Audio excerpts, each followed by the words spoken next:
বন্ধুরা, আপনাদের সাপোর্টে আমরা ভিডিও বানাই। একটা লাইক দিন আর সাবস্ক্রাইব করতে ভুলবেন না। আপনারা প্রিয় সিরিয়াল কোনটা নিচে কমেন্টে লিখে জানান। দেখি তো কার সিরিয়াল ফ্যান বেশি। অপমান, সন্দেহ আর এক চড়, এই এক মুহূর্তেই ভেঙে গেল লাজুর সব বিশ্বাস। বয় নিজের সম্মান বাঁচাতে ঘর ছাড়ার কঠিন সিদ্ধান্ত। কিন্তু এবার কোথায় যাবে লাজু? অনুভবের পাশে নতুন লড়াই, নাকি সামনে আরও বড় ঝড় অপেক্ষা করছে? ব্যাগপত্র নিয়ে শেষমেশ অনুভবের কাছেই ফিরে এলো লাজু। সম্পূর্ণ জানতে দেখতে থাকো। গল্পের শুরুতেই দেখা যায় লাজুকে একটা কথা বারবার জিজ্ঞেস করতে থাকে সুদেব, আর বলে, তোকে একটা প্রশ্ন করি, তুই কার সাথে এলি অত দূর থেকে? তখন লাজু মনে মনে ভাবে, এই মানুষগুলোকে যদি এখন সত্যি কথা বলি এরা জানি না কি ভেবে নেবে, তাই আমাকে এখন মিথ্যে বলতে হবে। ঠাকুর তুমি দেখো, আমি তো মিথ্যে বলতে চাই না, কিন্তু মাঝে মধ্যে এমন অবস্থা হয় যে বলা ছাড়া আর কোনো উপায় থাকে না।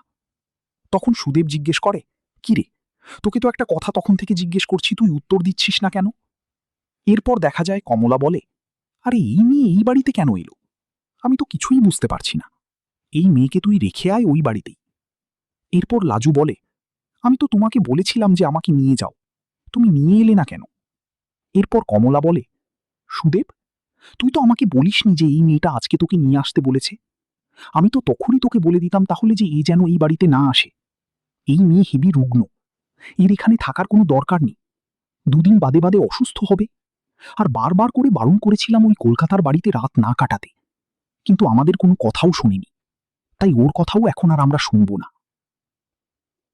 দীপা তখন বলে, কি হচ্ছে কি মা? বৌদিকে মারবি না?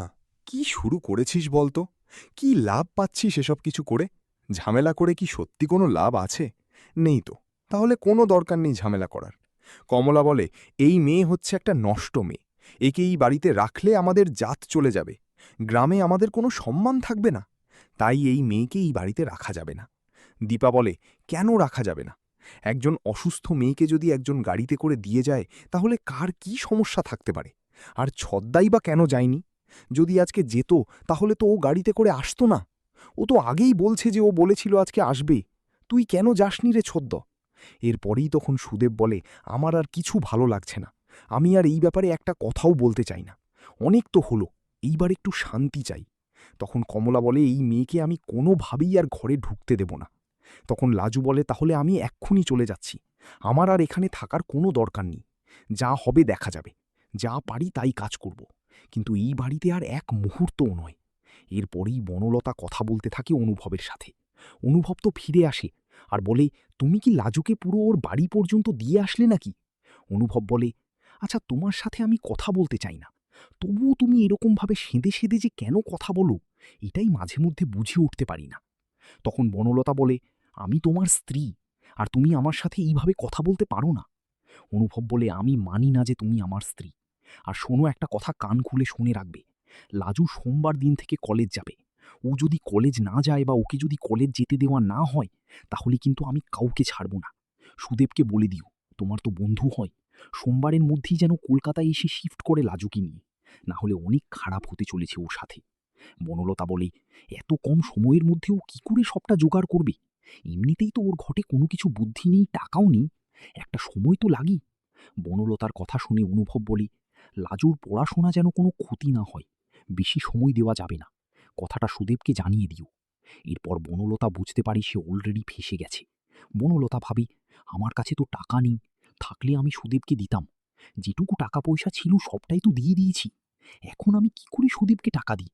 এরপর সুদেবকে ফোন করে বলি, সুদেব, নিয়ে কলকাতায় থাকতাম। কলকাতায় কোনো একটা কাজবাজ করতাম। হারাম তখন বলে, কোনো দরকার নেই।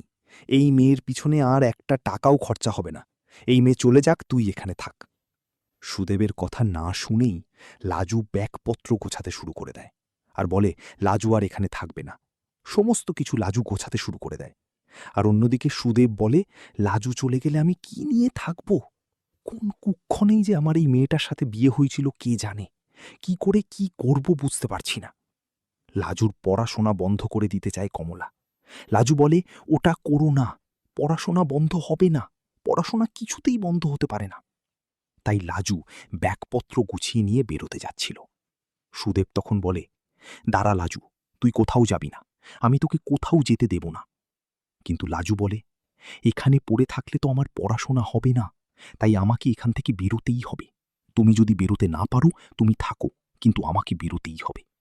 আর এইসব শোনার পর সুদেব নিজে কি করবে নিজেই বুঝে উঠতে পারছে না, কিন্তু লাজুকে সে কোনোভাবেই যেতে দিতেও চায় না।